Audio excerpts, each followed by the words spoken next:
Sometimes people think, I have to be this intellectual writer who can do all of these things. And you're like, no, if you've got a story to tell, you can figure it out. So it's really powerful to be on set and see these like really energetic, creative people, but know that they need to be taken care of as well. And it's really good as well to kind of hear what training or what resources might be helpful. On this week's episode of Garry Talks Film, I'm joined by two leading voices shaping the future of our screen industry. Eve Collins-O'Brien and Lorraine Higgins from the National Talent Academy. They shared the latest developments and opportunities for both emerging and established filmmakers across Ireland, from new pathways into the industry to the supports helping talent thrive right across the country. It is tough. Yeah. Like if we're not sugarcoating things, it is tough and it's a long game. Yeah. You don't make one short and then making a feature and then like actually how great is a feature? Do you know what I mean? Like what? You're not going to make it lots of money. You're not going to, you know what I mean? Like some of the people we've seen coming in through entry level programs though, they hit the ground running and you're just like, you were born to be here. Yeah. And that is... That's a high, like that and is... then you're free as well, we want to say like free, like yeah. everything we do is free, which is very important. Garry Talks Film, kindly supported by Grace on Demand SkillNet and the Rap Commission. This podcast is part of the GK Media Studios Creators Network, helping people tell their stories. Become a storyteller today and learn about our podcaster network at gkmediastudios.com. Hello and welcome to this week's episode of Garry Talks Film, brought to you by Grace on Demand, SkillNet and the Rap Commission. And I'm delighted to be joined in studio by Eve Collins-O'Brien and Lorraine Higgins from the NTA National Talent Academy. Thanks so much for coming in. Thanks for having us. Kick it off. Yeah. What is NTA?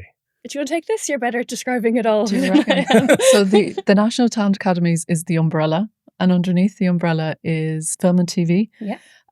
Film and TV drama, who take care of the writers, producers and directors. Nationally. And then there's animation, which takes care of the animation sector nationally, and VFX, which is also national. Then there's 3 crew academies. I take care of Crew West, and then there's Crew East and Crew South as well. Okay, brilliant. So looking after people above the line and below the line. Yeah. In terms of the industry, and then the different sectors in the industry of film, television, drama, VFX. Thanks. And animation. And animation. And then within that, that's everything from quite well-established talent to like new entrants. So there's the real spectrum of like career level even within that. And returners as well. So you're looking after that pool of people in the industry. Yeah. Doing what? Doing everything. What are we not doing? Literally doing everything. Counselling, hand massages. All of it. My focus is writers, directors, producers, script editors, that kind of thing. So above the line, as we call it in the industry, which I only really learned a couple of years ago, was a term, and that's national. So as I said, that's everybody from new entrants, people leaving college. So everybody has to be out of education. But once you've left education, be that whatever age, straight through to like more experienced talent that like maybe has done feature films and now is looking to direct their first TV show, and kind of like the shadow placement maybe or mentoring involved in that. So like straight through everything. And out of college, being that you would have done a media course. Yeah, but equally not, you don't have to have gone to college. Like you could be coming back to the education for the first time when you're a new entrant and you've gone and had 20 kids and you're coming back to the industry, or you've been working in tech and you've decided I want to really get this short film made. So, but equally if you've just left college. But definitely there can be like a preconception that when we talk about people entering the industry that they're young people, but there's really not. And like we cater for everybody. And sometimes there's particular programs that are for people certain ages. Which is really cool because you are right. A lot of people think it's just for emerging filmmakers, we're thinking of like 18, 20-year-olds. But it could be someone in their 40s or 50s saying, I want to get into the industry. And sometimes that's the mindset you have to have as the talent. You have to like remember that you're a new entrant and you're emerging. Like, you know what I mean? That sometimes you think the industry's, when you're coming in, it's just for younger talent, but it's really not, Yeah. Brilliant. So Eve, I've known you for years. Down through the Galway Film Fleadh. Talk to people who don't know or mightn't have heard our previous conversations of FLA podcast we would have done. Yes. Can you give us an overview of your career in the industry? Yeah. So I volunteered for the Galway Film FLA when I was 16. And then I was just like, right, I love this. I love the madness. Film was always obviously a big thing in our household. My dad was a filmmaker. And then I never wanted to be a filmmaker, but I loved film. And then, I started volunteering. Why did you not want to be a filmmaker? Because it's torturous. It's torturous. Like, it really is. It has to be a calling. You have to be good at it, or you have to make yourself good at it. You have to, it's tough. It's so, and I think that drives a lot of what I do now is it shouldn't be that hard. You should be able to feed your family, or you should be able to rent. You should be able to do all these things. And, obviously it takes a lot of work. Nothing's handed to you, but it shouldn't be that difficult all of the time. And your mental health and your physical health and all these things shouldn't be, commodity that you're burning. I volunteered for the FLA. I was 16 in TY. And then I just fell in love with it, loved all the madness, loved the film, but loved the people. I was like, these are my people. And then stayed volunteering. And then when I left school, I continued volunteering for other festivals, and then started getting internships and started kind of just doing more and more within the space. And I just loved short film. And I just thought, how isn't everybody at short films all of the time? Why isn't there a bigger crowd? Why aren't we celebrating them more? And then kind of just dove into that and made that my special interest and just tripled down on that. And I just kind of fall in love with short film. I was vocal about that. So then I started volunteer for festivals elsewhere, saying we have all these Irish films, why don't you let me program for you? We'll do a guest programming slot for, focus on Irish talent.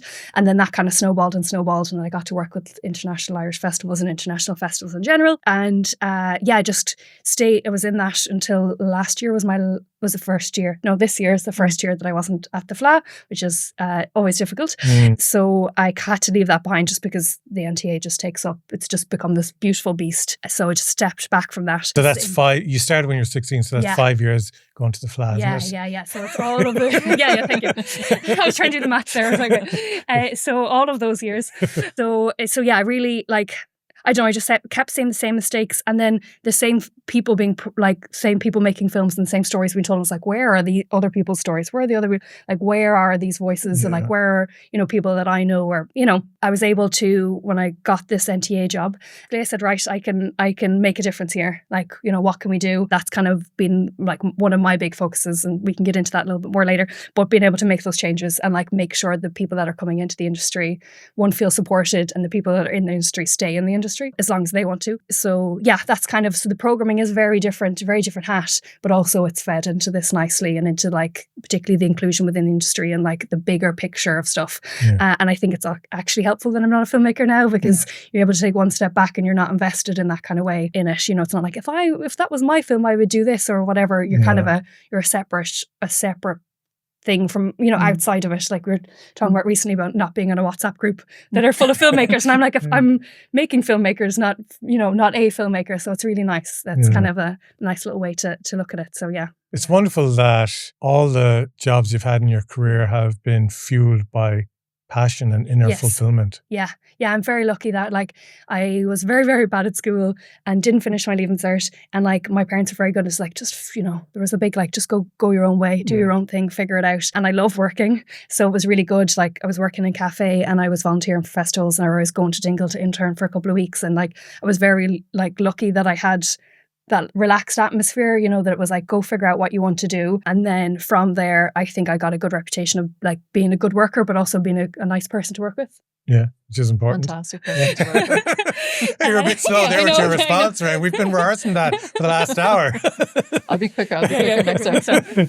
I was very, so it has been, it's all of that is added to the job. And I have no qualifications. So I always think that's a big thing as well. It's all experience based, and I kind of value that in other people, and that's one of the things we're very passionate about, is bringing people in, transferring from other areas that have all these skills that are can get a job here in in the industry and have a really fulfilled career. Sometimes people think, I have to be this intellectual writer who can do all of these things. You're like, no, if you've got a story to tell, we can figure it out. So brilliant. Yeah, a bit waffly there. No, excellent. Beautiful. Yeah. Lorraine, you're also a wonderful person to work with, I'm sure. She is. And you're a Galwegian, so you're more than welcome here today. You're from Ballinasloe. Can you give us an overview of your career that brought you into the work you're doing today at NTA? Eve is wonderful to work with.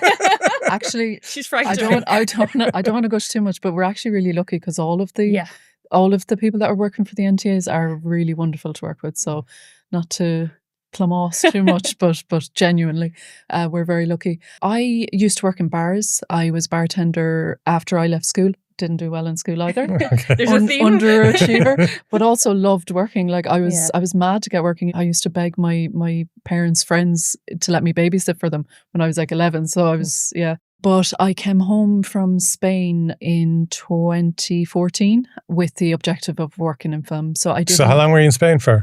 I was kind of shy talking around Europe for like 6 years. Wow. Wow. Yeah. So I was in your 20s? In my 20s. Wow, that's how you 20s, do it. Yeah. And I actually quit drinking when I was 24. Was that after a bad night? It was after about 6 years of shy talking around Europe. I was like, okay. I think or was it when you realised the price of drink in Ireland compared to... I stopped drinking when I was still living in Portugal. So... But once I had all this headspace and time to think about what I wanted to do with my life, and I knew I loved film. I'd been an extra on show bands, the Kerry Katona thing. Yes. That kind of planted a seed, and then many years later I was like, okay, I might just have a go and see what happens. So I came home. Talk about waffle. This is going to be a lot of waffle now. But I did an ETB out in Gort in radio production. Oh, yes. And that was a fantastic course. Like everything I learned in terms of like organisation, I learned on that course. I don't think I passed it though. Yeah. But I got what I needed and I headed off to Dublin and I started working in locations on mostly music videos and commercials to start off, and then did like The Bachelorette and a German like Inspector Morris type show. I can't remember the name of it, but that was great. Then I went into production. I worked a lot with also Galway-based John Brady, and I loved working with John. So I was very comfortable then for a few years working as a production coordinator, and most of the work was in Dublin, except for a couple of jobs we did out in Spiddle and in Uachtarard. And I loved being back in Galway. So at that time, I was like, how can I be in Galway all the time? And it didn't really seem achievable then, but I worked as a production coordinator, and then I got a role in Screen Ireland.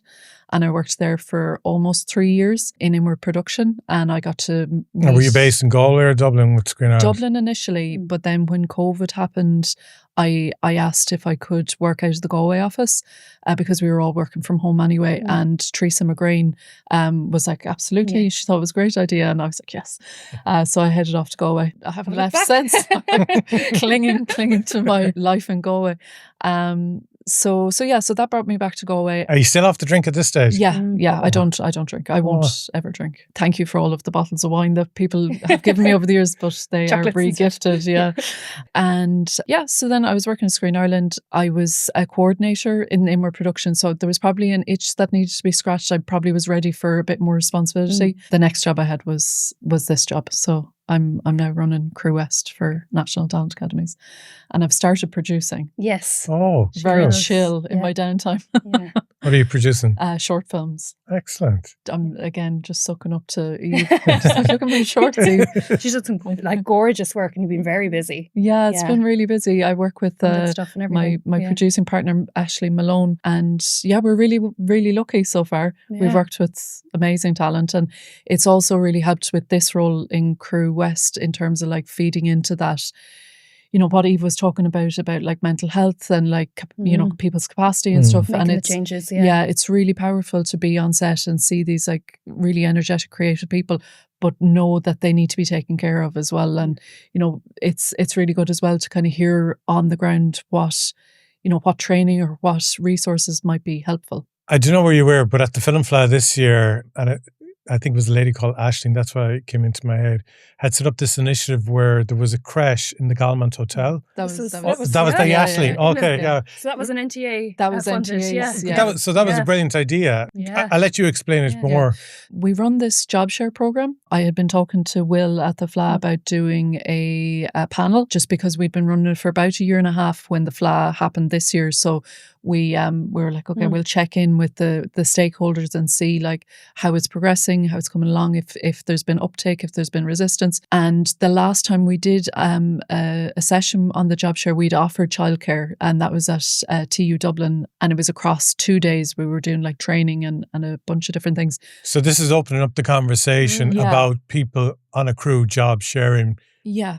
To have that work-life balance. Sustainable, yeah, exactly. We were discussing whether we'd offer childcare for that panel, and I said, I'll ask Will if the FLA might be open to us offering childcare for the full fare. Yeah, Will was very on board. He was really enthusiastic, so that made it really easy then to go off. And we partner with Raising Films Ireland, which is Aisling Malone, who I also produce with. So that's mad. It's all everything's connected. Yeah. So the film fair, for those who don't know, is it takes place during the Galway Film FLA. It's part of the Galway Film FLA, and it's where all these workshops take place, discussions, panel discussions, but also these meetings, which is called Marketplace, where filmmakers get to meet people from all over the industry, whether it's distributors, commissioners, festival organisers, financiers, and so on.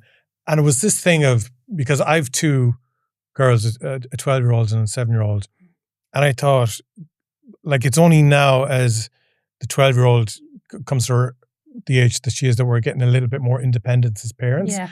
But certainly for the first number of years when I had young children, you're aware of your limitations and your restriction on time to do things, and you need to be home to collect them and so on, that it's very difficult in this industry to raise a family and engage with your family and be present with your family whilst trying to build a career in this industry.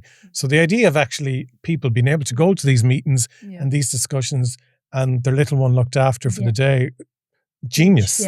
Big impact. And it made such a big impact. And like it was a case like no one took advantage of it. It was literally people were using it for the meetings or for the event that they wanted to attend that was going to help them progress their career. 100%. And I heard so many stories this year at the FLA of like children being handed to strangers at gates when the marketplace was up at the old school. But lots of different stories, and it's great now to be in a position where we can be like, okay, here's a problem. Let's fix it. Yeah.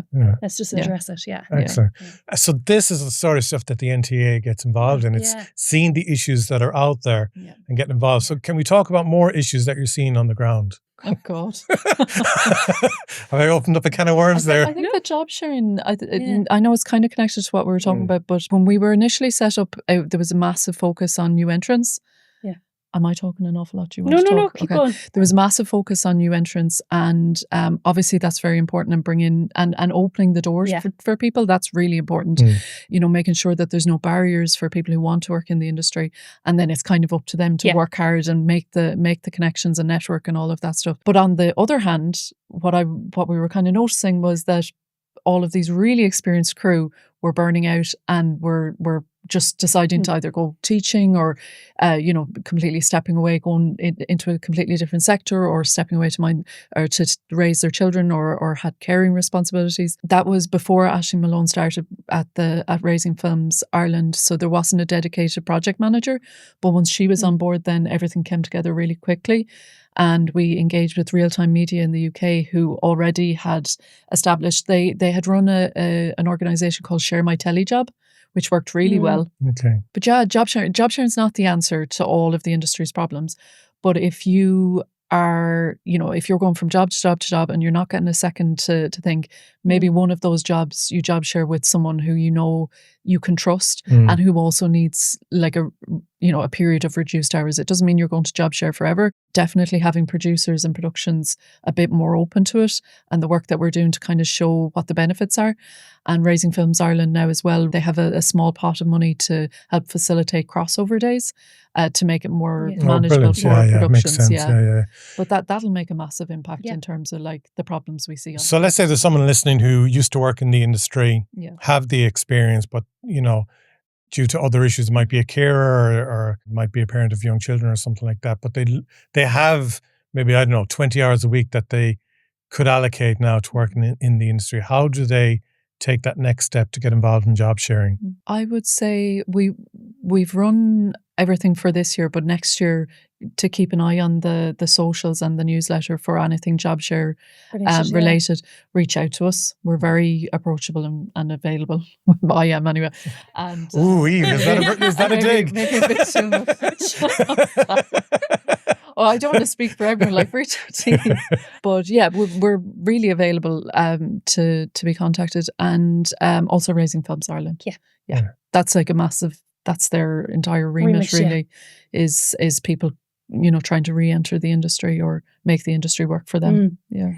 So Eve, what sort of issues are you coming across with writers, directors, producers? I guess less so issues, more so barriers. Like there's just barriers out there that we're all blind to and other people aren't, and then there's other people are blind to stuff that we're not. So I think it's like just even being aware of those, that other people are going through things and are, have other restrictions or requirements or whatever it is that we don't personally have, and to be open to that. I think that's a big thing. Like any industry, there's so many things and so many places and so many issues we could talk about. Like I think in general, we're getting better about talking about things, which is very important. And we're better for not taking no shit and having those conversations and like talking about toxic work environments and addressing things and like having people to go to. And like we should mention Screen Ireland is the funder of the entirety of the National Talent Academies, which is, we literally wouldn't exist without them. They're great leaders within that. So like, if they're hearing the same stuff again and again and sharing that with us, and we're hearing it again and again and being able to like, right, let's do something about this. Let's address this need. Yeah, so you're hearing it from people on the ground. You're able to funnel it back over to Screen Ireland. The other way as well. They're hearing it from kind of maybe like even higher level producers or international or from government or whatever it is. And then we're able to actually make the impact. So there's a nice ecosystem there. And is there that kind of open to a regular communication going on? Yeah. We're very, very, very involved. So we have like our own contact in there, Ange Senior, who's fantastic. And there's a great work environment. Like Lorraine was saying, we're very lucky with everybody who runs the NTAs, like each of the lead organizations, but even within that, the managers and program directors and all of that within it, we're like a great little sisterhood. So we're really, really lucky. And then there's great project coordinators within that. And then there are the CEOs from our lead organizations. Like, so there's this ecosystem that's really like made to last, but also from each different person or each organization are bringing kind of different skills and different information and different locations and all of it into it. And then Screen Ireland, obviously, then having the backing of them and the support of them, of like leaning on them for stuff, but also them leaning on us and having that, like, really, we are quite lucky. And I'm not just saying that because they pay our bills, but it is, we are very very lucky. Collaborative. Collaborative, it feels very like it's a conversation and it's an ebb and flow of like, So sometimes we'll see stuff and be able to like, this is too big. This is too big an issue for us. We are 6 people, whatever it is, we'll, put that up the chain. But equally as well, if it's like, right, this is something we're seeing with new entrants, or like there's, for some reason, there's this demographic that we're not hitting with, whatever it is, that we're able to all work together. And we all have skills in different areas as well that like, that we kind of rely on for different stuff. So the NTA is a national organisation, the name being in the title. Headquarters is the Crew Building in Galway, is that right? So for film and TV drama, that's where I work out of. Oh, so it has different offices around the country. Offices, So, for example, Animation Ireland is run out of Animation Ireland. When I think their offices are in Dublin or like CCIS building, actually. So and that's who run the VFX Academy. So it's all very different. And then even within that, then obviously there's the Screen Ireland and Screen Ireland skills team. But then even the production team we'd be quite close to as well, because obviously there's shadow placements to figure out, and there's finding out what's coming in and what's going out and all that kind of side stuff as well. So there's a lot of moving parts. And then there's other organisers like councils involved who go to Screen Ireland to get the funding. And Screen Ireland then dispense the funding down to you? So for example, Ardon, formerly Galway Film Centre, they're the lead organisation. So we apply with Ardon to Screen Ireland for that money to run the National Talent Academy for Film and TV Drama. And then we run that with that budget. Lorraine and Atlantic Academy go and apply for their own budget to Screen Ireland. So we're all very separate. And how often do you apply? Once a year. So we're literally waiting on next year's money now. So it's very... Which is guaranteed? No. 2026 budget? No, it's no. We have to wait and see. Now we haven't been told we're not going to have a job next year, but it's like anything, it could be gone. Like we are year to year. We're trying to make, as I was saying earlier, we're like trying to make as much of an impact as we can while we're everybody's, getting enough money, that we can do that. But there's nothing to say that we're not here forever. We're not, we each year to year we're applying for new money. And I know that's the nature of the industry, especially if you're working on set. Yeah. But it's scary at the same time. Yeah, like we could now, like realistically, we have 2026. Like we know that nobody's told us we're not getting money. But 2027, if it's a very different budget, if we're in a very different, if we have a COVID, like who really knows what the situation will be? I read that the UK had a 23% drop in production. Yeah. Like who would have thought that was going to happen? So we just don't know. Like we really don't know. Like if Netflix decides to go kaput, who and what do they take with them? Like we're a little island, but there is so much out of our control. And like that, we're in that same environment. For some reason, Aideen Doherty's voices in my head being like that's why we have to like nurture the indigenous stories. And I mean, a lot of our success as a country on the world stage comes from those indigenous, like genuinely Irish stories and Irish talent. But we need the Netflix to train crew up. 100%. And to be able to give big shadow placements and big opportunities. Yeah, talk to me about the shadow placements, because this is brilliant. Yeah, basically I'll talk about writers, directors, producers, and script editors. So we have a database that sits there and it's open from the beginning of the year to the end of the year. So it just closed there in November. So it'll reopen again early next year. And it sits there. It's on a rolling, whatever the right term is. It sits there and people apply if you meet the right criteria. So there's different for each field. And then we gather the database. Productions come to us and say, I'm looking for a shadow director who's like queer and lives in Navan. We go to that database and use the filters and find out a group of people that we can share. We put them forward. They kind of usually get it down to a short list, or we organise interviews, and then we fund them to go on set. So then that could be anything from 2 to 8 weeks. So sometimes it's 2 weeks in prep, or sometimes it's 2 weeks in prep and then on shoot and then in post, or lots of different variations of stuff. Or maybe it's a writer's room for 2 weeks and then it's whatever. So there's lots of different things, but that's very much industry led now. We've built a structure. This is one of the things when I started the job was like, oh, wouldn't it be nice if we did shadow placements? So it's something I've spent a lot of time developing and will continue to. We're quite lucky that productions are now really seeing the value in it. And I think a big part of that is Section 481. Having them come along and say, right, we're aware that, we have this great big opportunity. We'd love to bring someone in for 2 weeks now. There's a lot that goes into making sure it's the right production and that they're actually set up and it's not taking advantage of anyone and it's the right person and all of that. So it's a lot of work. But it's brilliant for people in the industry to get on a live professional set and there's nothing and shadow like it, someone. Particularly if you've done a few shorts and you're like, I'm really struggling to get that first feature because it's a problem in our industry, even with shorts, you don't get your first funded work until you've done something. But even like you don't get your first feature until you've done your first feature. So, or move into TV without having done enough features. So there's a weird thing of sometimes not.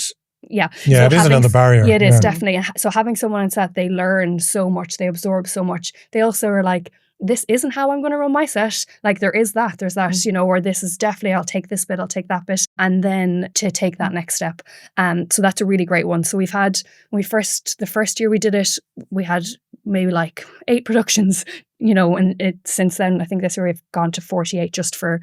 Wow. And that's funded. So that's like, again, that's a big, like we wouldn't be able to do that without the Screen Ireland money supporting us. So, and that's going to productions who then take care of the shadow placement. So it's definitely not a work opportunity. It is a funded training opportunity. Yeah. But you're able to take that time, go on set, learn, take those 2 weeks, 6 weeks off work, whatever it is, and then be able to kind of develop your career and then come out the other side and have like all these skills and also like new contacts and like a lot of the shadower relationships. Kind of there's a mentoring element there, some with not. But then they're all very different, as I said, like in different places in the production, but also some people are very hands-on, some people aren't, like goes down to each of the production. So really what I'm trying to say is it's very industry-led, and that's one of the great things that like our industry is good, is for opening up those doors. It has taken a while, and again, like if anybody decides to get a bit iffy about it, it can all close down again, but at the moment it is. So one of the big things when we do anything is going to places and talking to producers,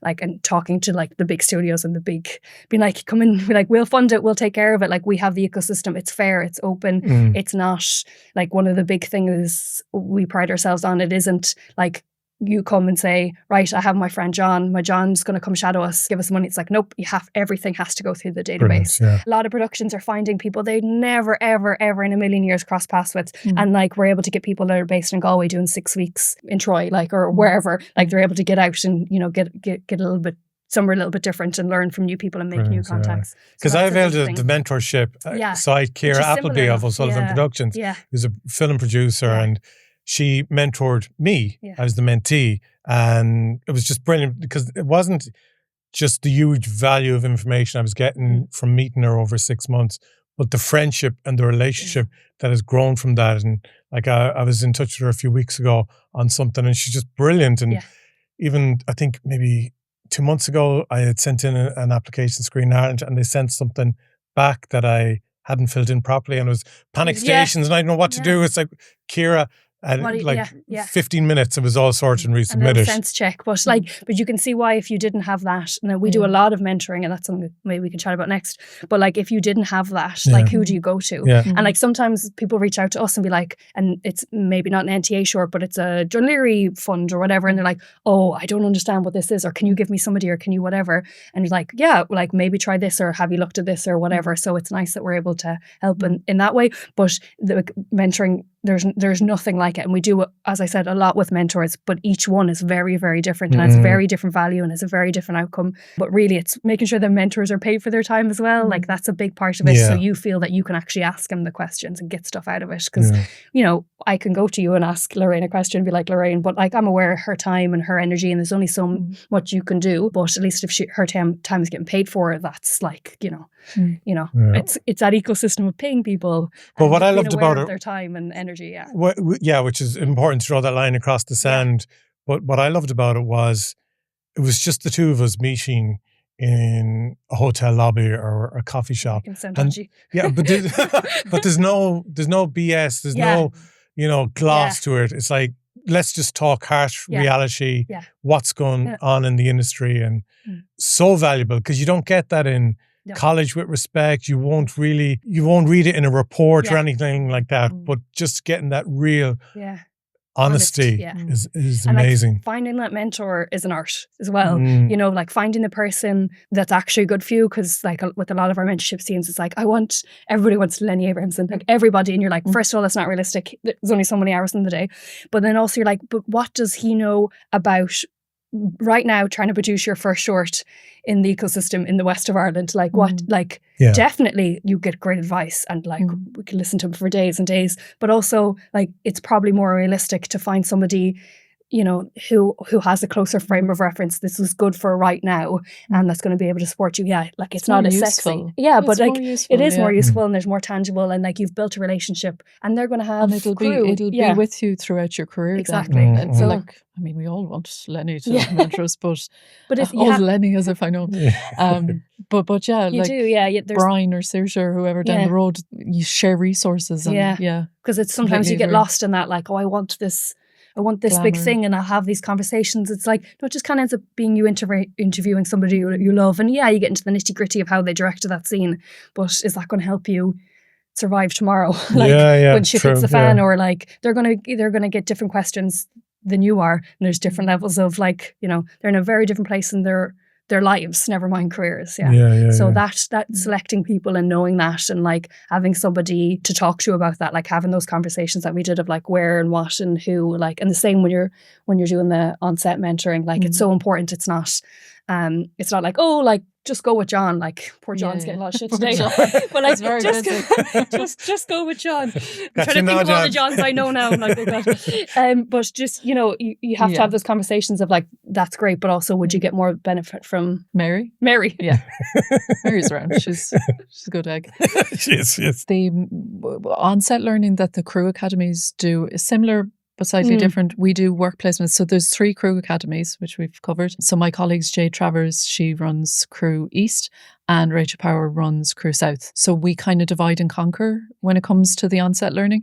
To be put on a work placement, you have to have done like an entry-level course with us. So either, you know, an AD boot camp, or the film and TV crew fundamentals, or passport to production, something like that. And then you are put into, we try and find you a work placement in your preferred department. That isn't always possible, but it is our priority to get you into the department you want to be in. But ultimately, you just get a chance to be on set, to see how a set is run, a professional, usually, mid to high tier production. So it's really beneficial for them, and a great opportunity for them to meet trainees who, being honest, that's how you're going to get your job. Your next job is to leave a good impression with the trainees, because they're the ones who are going to recommend you. Or if a project needs dailies, they'll be like, "Oh, Eve was great. She was out on work placement. We should give her a buzz. She's obsessed with John. I don't know what we're going to do with that, but she was good. So we'll get her out. Keep her away from John. Keep her away from John. Once you're settled in your career,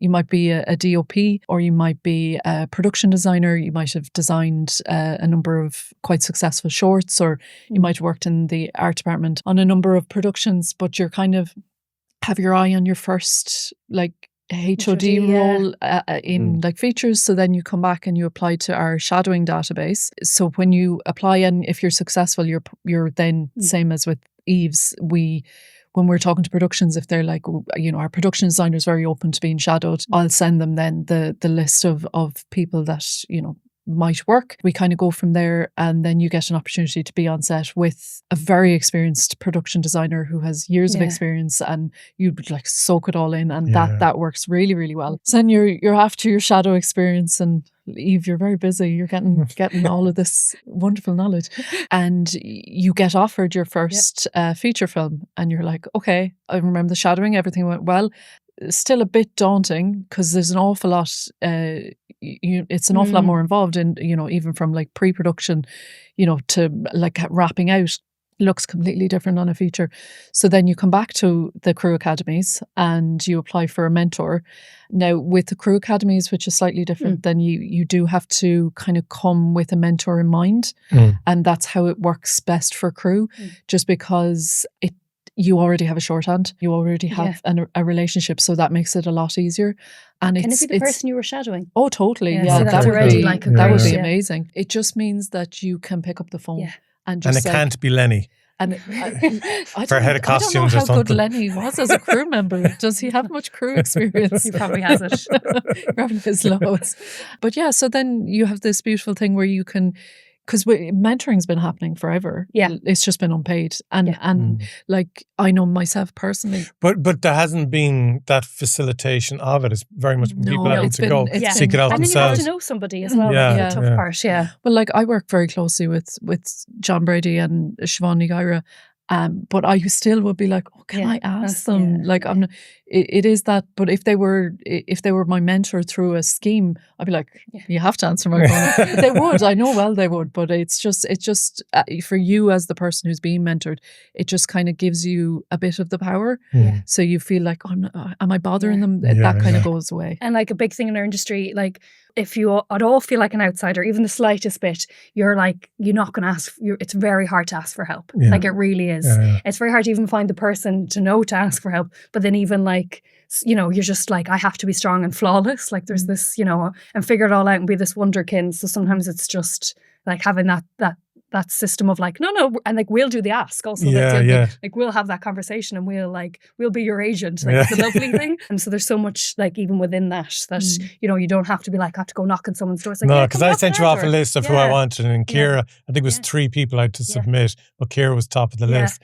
And then you come back and it's Ciara's agrees. Yes. It's brilliant. It is. Yeah. But it makes such a difference. And if you don't have that connection, I'm sure you could have gone and Googled her and found her email address and But then even we know, one, that she was a great mentor because we've worked for lots, but also in a different capacity that she's good in the place that you are and that she's a kind person. Yeah. And you don't want to put a kind person with somebody who has a very different communication style, or there's so much to consider there because that's how damage is done.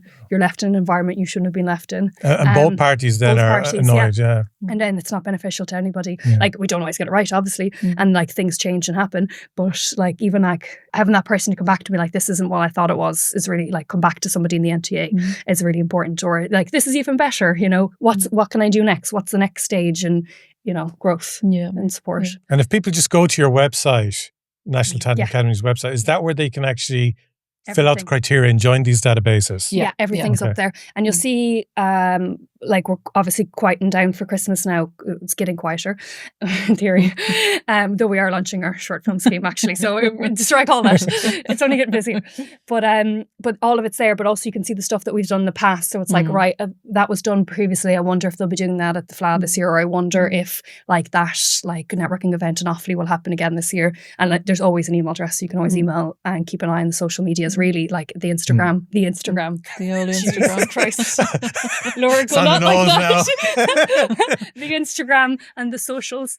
But that's the best place for everything, really, because you get to see, and the newsletter. Yeah. The newsletter.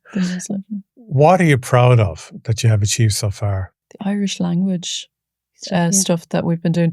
You obviously have scale to set, which is amazing, and get such good feedback. Yeah, just putting a highlight on Irish language and the response from crew and industry in general who want to be able to speak Irish on set. A lot of Irish language shows have been made recently, which is amazing. Yeah. And obviously Ross-na-Rún is the shining light in the West for Irish language.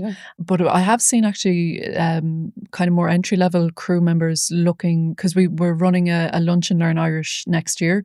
And we just started a Listen and Learn yesterday, where books were sent out and you're going to read along with the narrator, and there's an English translation as well. So it'll all go. You read the book. Yeah, exactly. Oscailga. Okay. So it's wonderful that there's been such a huge response of interest of people who want to improve their Irish. So that they can, if they do have Irish, they want to stay in the Irish language and build their confidence, so that they can be on set and not have to drop back to English.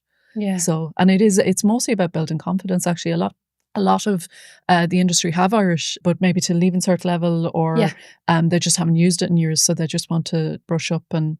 But even doing the different structure of like the Listen and Learn is like it's so removed from like a classroom, and all of that. You know what I mean? It's so like that innovation is just so important as well. Or it's, it just gets all a bit samey.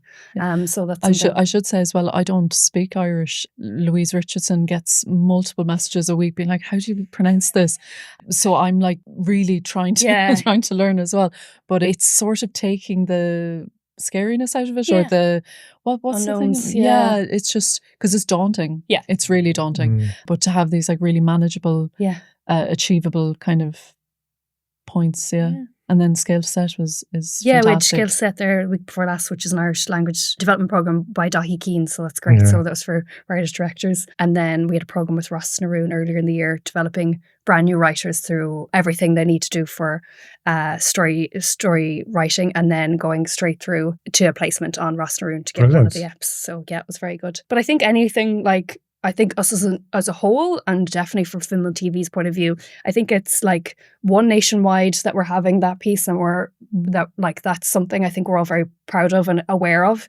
And I think it's important that there's people, which there is lots of, making those having those conversations and making those arguments and fighting for nationwide activity, and for Galway to stay a hub and continue to grow with that. But equally, I think like my own passion and one of the reasons, as I've alluded to, taking the job is access and inclusion. Like that's just, so being able to make changes and to see changes and to like actually see the rippling effect of that is very, very rewarding. You have to take the good with the bad, and like sometimes that means, doing a lot of work for one tiny thing to do it right, but then at least it's really right for that group of people, and then, or different things. But even I think the industry is shifting, and being able to be a resource for that is great, and be able to share things and like just to do things the right way from the start. We're very lucky, and we're very lucky with the funding we have to be able to do that, to like pay for access costs for apps, for any of the training, for anything, so there's a lot of things like that. And then with that comes the shift, within the industry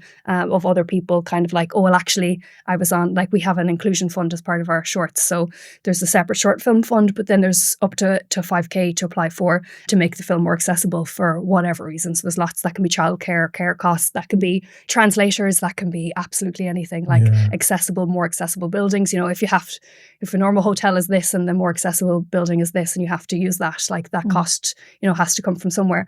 And then people just won't make it accessible because it's an extra cost. So that's where we're able to step in and say, here's the extra 200 quid, or whatever it is, which is which is a great, like, but even within that, that's only new this year and slowly developing. But like, if that takes off, that can, you know, we can build on that and make it more accessible. But even outside of the NTAs, and like that shift in the culture, that it's like you have to be vocal about your own access needs and not put yourself in a situation that's not healthy. So even knowing that when people come to us, they're like, right, actually I can talk about this, or like we're not always going to get it right, but the door is open, the conversation's there. You're not trying to teach us exactly from scratch exactly what this means or what that means or what you need. That shift is really like notable as well. You can see people, and then been able to part of those conversations is great. Yeah, I think generating those conversations is so important, because when we moved into this building 3 years ago, I wanted a building because we were in an old 16th century building previously in Galway city centre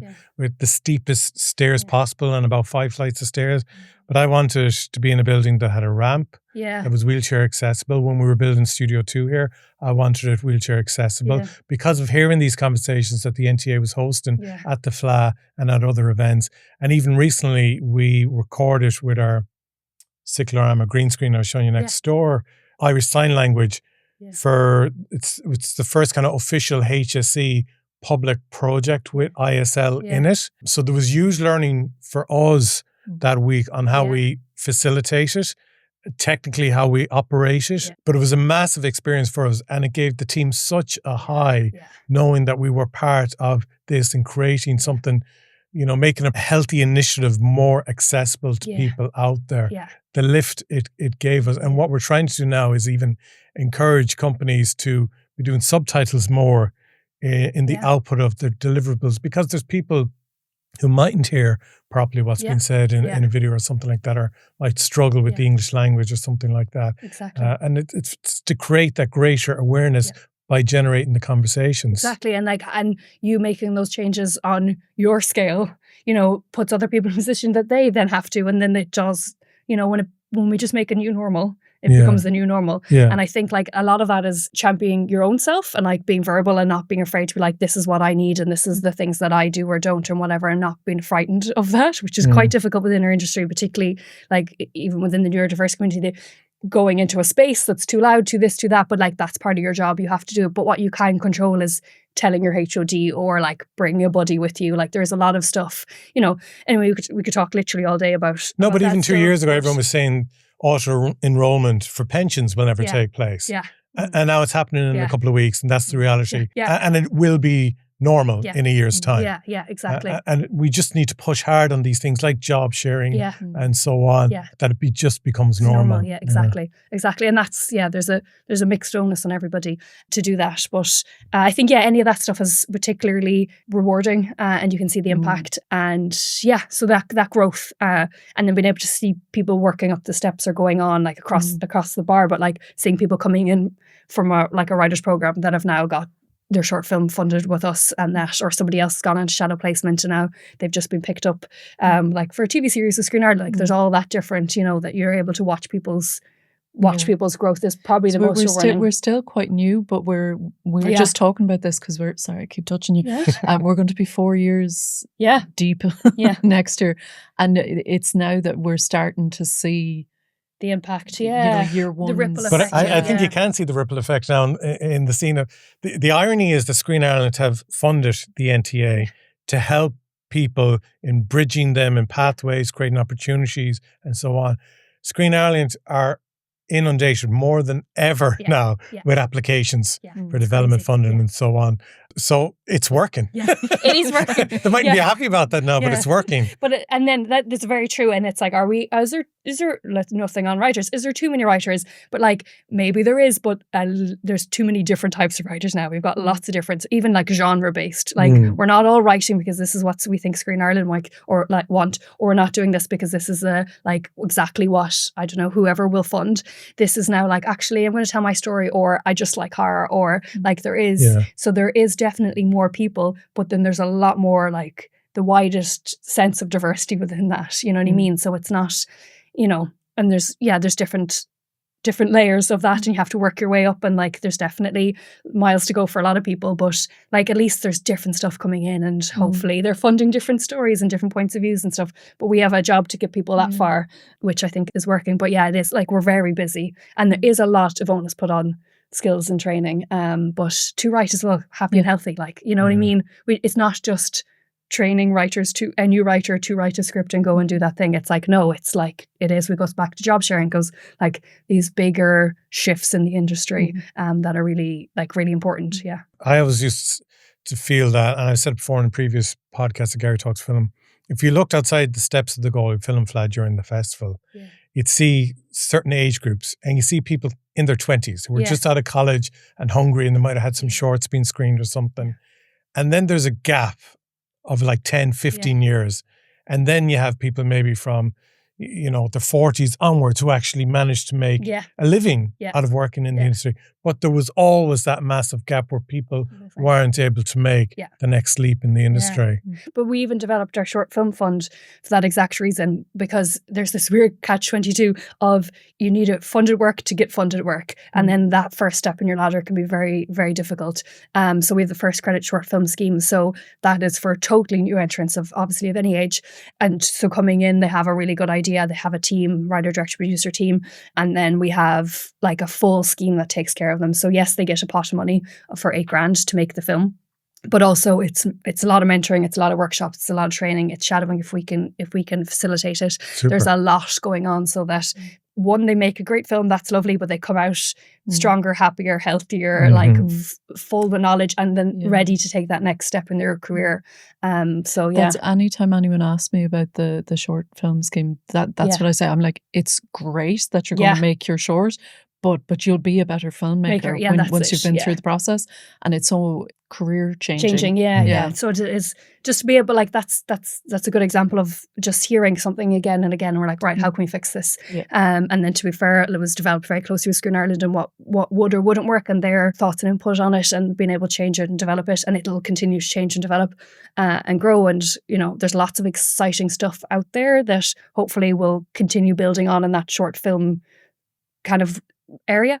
But yeah, it's just like being able to find the issues, address the issues, and being agile enough, and having one that we know we have the funding and support, but then they're like a great steering group, our lead organizations, like been having that resource, being able to call somebody at SPI and have a conversation about stuff, because there's a blessing there of having this like that umbrella, but it's still Screen Ireland's still written on it, and people are going to take us more seriously because that's there, and like the money is great, but like actually the support there, and the being able to call somebody and have the conversation, or the like, you know, all that side of stuff is being included in their conversation as well about the industry. Like they're always kind of supporting us in that kind of definitely in that growth and and our own development, and like what we're doing and what we're not doing. It's great that Screen Ireland has that wider sense. Championing. Well done. I got that. That's a good word too. Thank you. Go on, give it to us again without me interrupting. You have champion. You thought about it too much now. Yeah. No, but they do champion us. They do put us forward. They do let us, like, there is really like, if that's your learned experience, like that's what's happening on the ground. It's like, do a big old work plan, make your point, do all of this. It's not like, oh, we're going to do this. So much paperwork and so much, like so much goes into every scheme that we develop, and everything that's involved in everything. Like there is a lot there, but like that's a small cross to bear to be able to like actually make an impact. And that's the skills that we have. And sometimes people, when getting involved in these schemes or mentorships, realize that this isn't for me. Yeah, which is a big.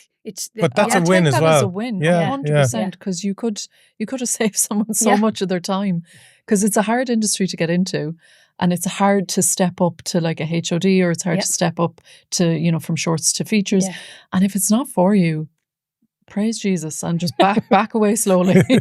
No, but it is. It's very. It is. Because sometimes you only find out, you're like 10 years down the road, and you're like, what am I still doing? I'm very unhappy. And maybe that's just too much work, but you also have to work too much to be able to, you know, make sure they have the money. But I think what's important about this, for me, about this podcast as well, that we don't try and gloss things and make things look pretty and sparkly and so on if they're not. You're on the ground with filmmakers all the time. Is the industry good at the moment? In what respect? Get more detail. Like, in terms of, is working in the Irish film industry at the moment, is it strong? Is it looking hopeful and growth-wise, or is it tough? Continued work. Is it more challenging now than it was maybe last year? I would say that it's better than it has been. You're still talking about extremely long hours, and always the thing in the back of your head of like, is there going to be another job after this? So you keep taking on work. I mean, it's good as in it doesn't look like there's going to be a slump, but we have to mind our crew. Yeah, we have to mind the people that work in the industry. Say we with a lot of responsibility, but it's important to take care of people and to not run them into the ground and just mind them. And are we losing crew to other countries, or are we losing crew to just people saying like, I'm just going to change my career altogether? Yeah. I personally know of crew that are now based in the UK, but the one crew member I'm thinking of, actually, he's worked on Star Wars, he's worked on a bunch of stuff in the UK, but because we mentioned earlier that the 23% drop in production in the UK, he did actually come home and work on Wayfinders. And it was fantastic that he was back in the country, and it felt really good for me personally. Yeah. But I know he's back in the UK now, so it's but it's quite fluid. Like crews kind of come, we're a very co-production country. Yourself. So crew will come and work here. Some will stay, some will go. Some will go, and the same with the Irish crew. I think people generally want to be in Ireland, though. I think the crews are paid well. I probably shouldn't go into payment too much, actually. We scrap that. But like, it's a good ecosystem in terms of like retribution and that kind of stuff. And the hours they're not like American hours. They could be better. They could be more manageable. But I think we're in a nice middle ground. Still not easy. It's not easy. And it's not for everybody. And the hours probably aren't as long because it gets dark at 5 o'clock. Well, sometimes all you need is night, but I mean, that doesn't stop some other countries just piling on the overtime. In my capacity as producer, I was talking to some Canadians recently that were like factoring in all this overtime, and I was like, if you're coming to film in Ireland, you just don't. Because they won't do it. So, but we'll get it done in this amount of time. And safely. And it'll be grand. It'll be grand. Such a good time. But it is like, I think there's definitely a lot going on, and with that there's goods and bads. Yeah. But I think it goes back to if you want to be in it, and if you like it is tough. Yeah. Like if we're not sugarcoating things, it is tough, and it's a long game. Yeah. You don't make one short and then making a feature, and then like actually, how great is a feature? Do you know what I mean? Like, what? You're not going to make millions. You make millions. Not going to make it lots of money. You're not going to, you know what I mean? Like, who are you doing this for? Like, is this for you? Is this for like, I don't know, like there's a lot. There's a lot that goes into it. And like, what is the end result? And we do, like, obviously people drop out because it's not all puppies and rainbows. Some of the people we've seen coming in through entry level programs, though, they hit the ground running, and you're just like, you were born to be here, and that is that's a high. Like that is so satisfying. And then there's other people that you're like, you have it in you. Let's find it together, and then it's there. And then some people are like, nope. This is not for you. This is like, this is not. That can be in lots of different things, like just different. just different. Like for me, it's not for me. Like, it's not for me. That's not where my skills lie. Like, everyone's like, you should be a producer, and I'm like, nope. Like, that is not. You would be a great producer. That is not. You just got to accept it. It's within you. We just got to find it. Give me a mentor stat. No, but it's just not. Like, it's just like, I'm too much of a control freak. I'm like, that's producers. I know, but like of everything. Like everything. Anyway, you're shifting in your chair there. It's like you've seen the chaos of filmmaking. Where it's like it makes you physically uncomfortable. It is. It's tough. Like, it's really, really tough, and like it can be as hard as you want to make it. But like, if you want to write, you have to want to write, and you have to. With all that comes everything, and no one's going to hand you out anything. Like, we're here to support, but like, you still got to show up every day and do all the hard work. I say that about the camera department just because the camera trainee environment is really oversaturated. So if someone is like, oh yeah, I might be interested in camera, I'm like, you need to live and breathe camera. Like, it can't just be a passing notion, because it's like, we'll be able to get you a work placement fair enough, you're on set. Like for us, that won't be an issue. But then you getting work after that, like you're going to have to be really So where's there ruthless. more work in, do you think? Accounts. Accountants. That's it. It's not very creative, unless you're doing creative accounting. If there are any accountants, listening, though, it's an interesting career path, and also it's very accessible in that, like, you don't have to have your accounts. What's an accounting degree called? You can come in with no previous. Or you don't need to be a chartered accountant. You don't need to be a chartered accountant. You don't need to have gone to any like school for accounting. You can do like an entry level course with us, and then go in, do a work placement, and then get onto a job as and train up as petty cash, and train up through there. I know that a lot of financial controllers and production accountants have gone on to become fully qualified electricians, fully qualified accountants. They've gone on to become fully qualified accountants, but that isn't how they started. And I think that's really powerful in terms of, like, it can be really daunting. And, you know, if you want to be a producer, I would say, you know, do a few years in accounts. I think that will make you such a stronger producer in the long run. I wish I knew anything about money. I think that would really help.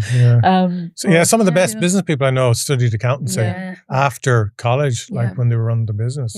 So plenty of roles in accounting in the industry. Anything else? No. I think if you're good, you're good. If you're skilled, if you can, you know, if you've got a particular talent for a particular way of doing anything, be that writing, be that absolutely anything, stills photography, like anything. There's so many jobs there. It's just about, like, one, being good enough and turning up and working hard and having a good having a good attitude. Good attitude is so powerful. Reputation. Thank you. Having a good reputation, because that's a big thing as well. You know, like, you have to. You know, it is job by job, and people should be happy to see you coming. Your reputation is your CV, really. 100%.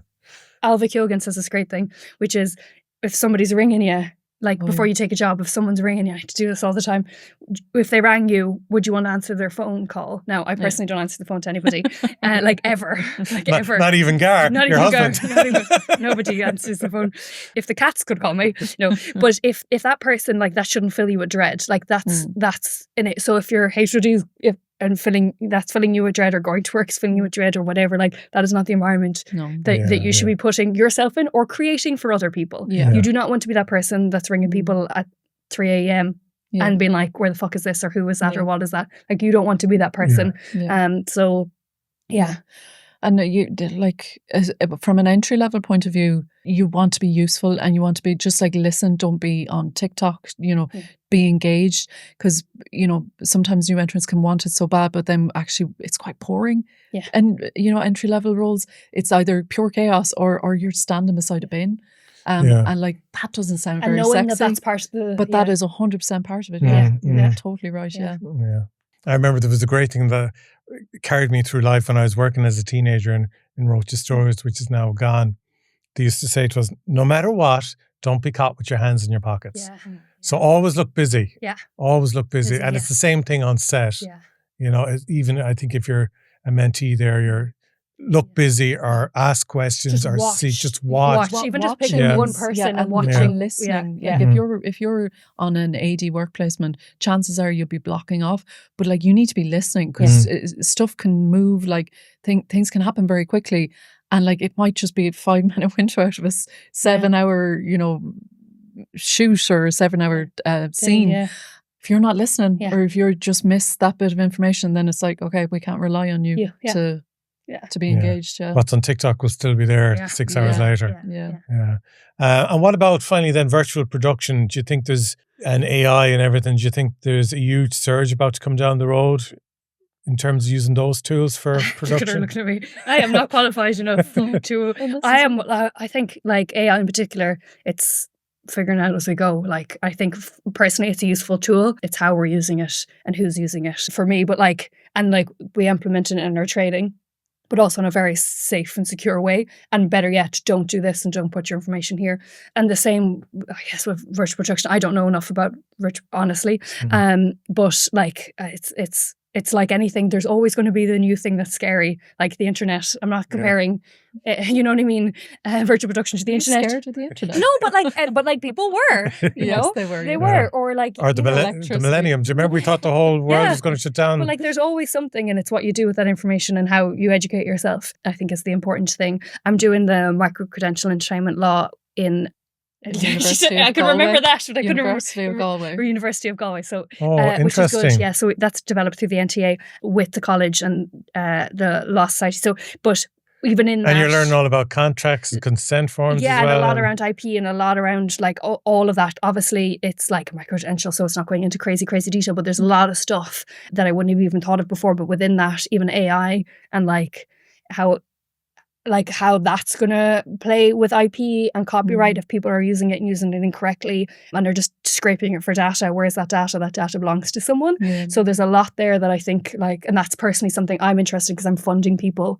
Do you know what I mean? I'm paying somebody to write something, and if they're scraping all the information from somebody else and without knowing it. So there's a lot there, but that's only my little teeny tiny corner of it. Never mind anything else. And that's not for creation of anything, like visual wise, but there's a lot there, you know.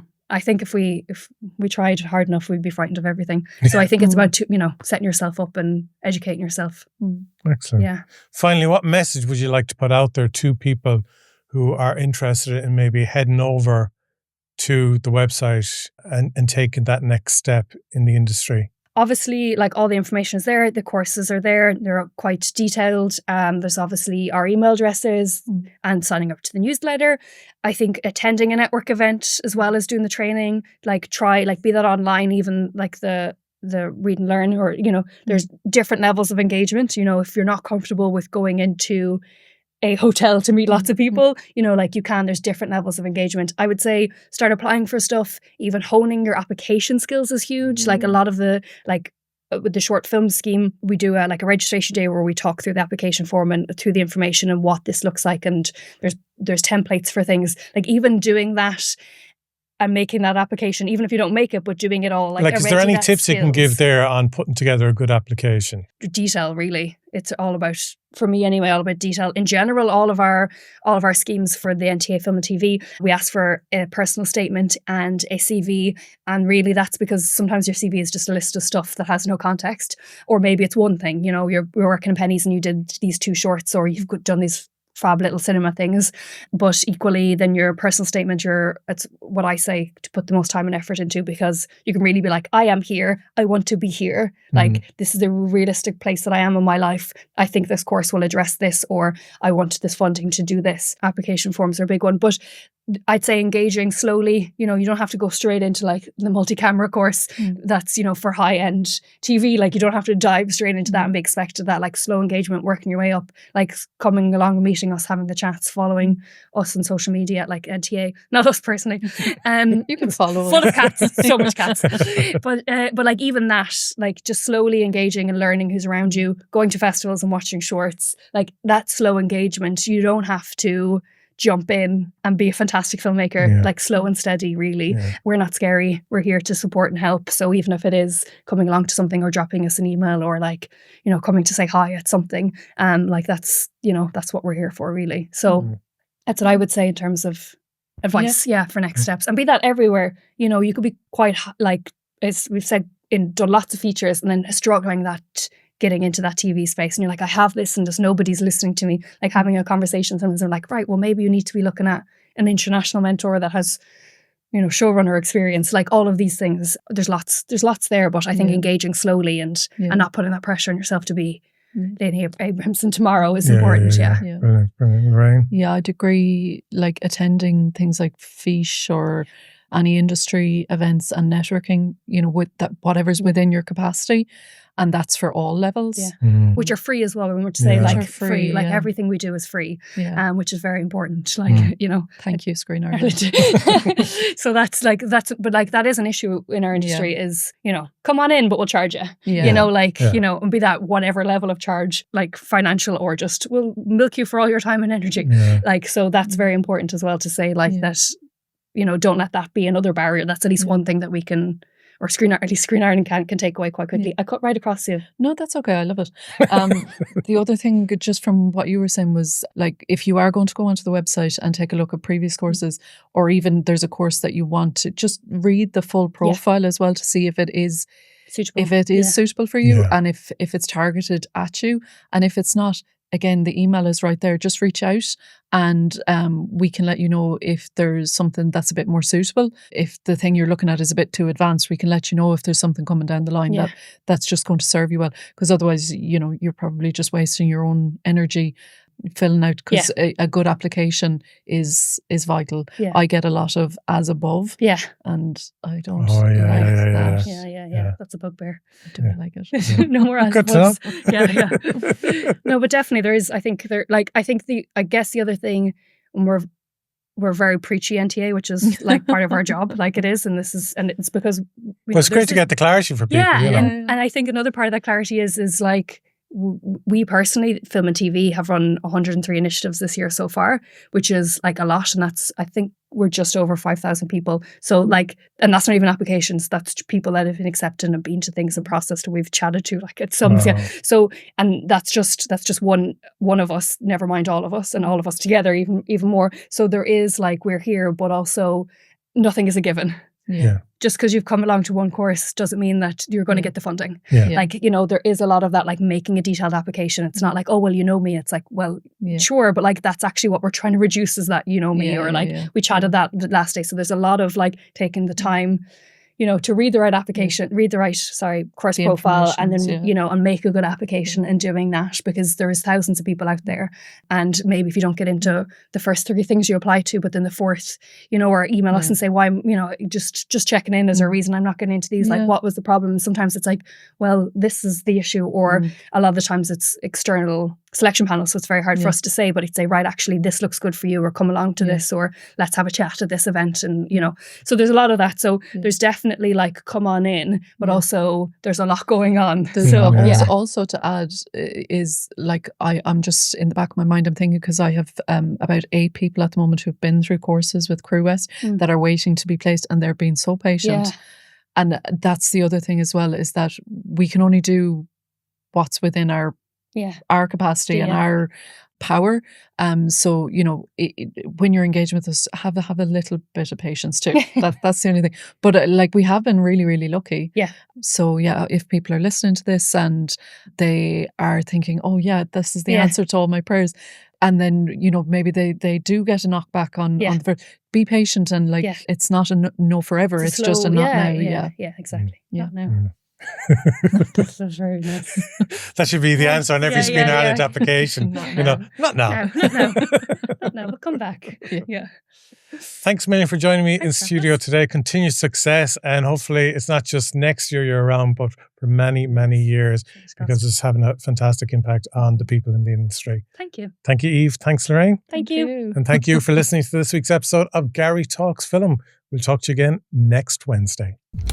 Garry Talks Film, kindly supported by Grace on Demand, Skillnet, and the RAP Commission.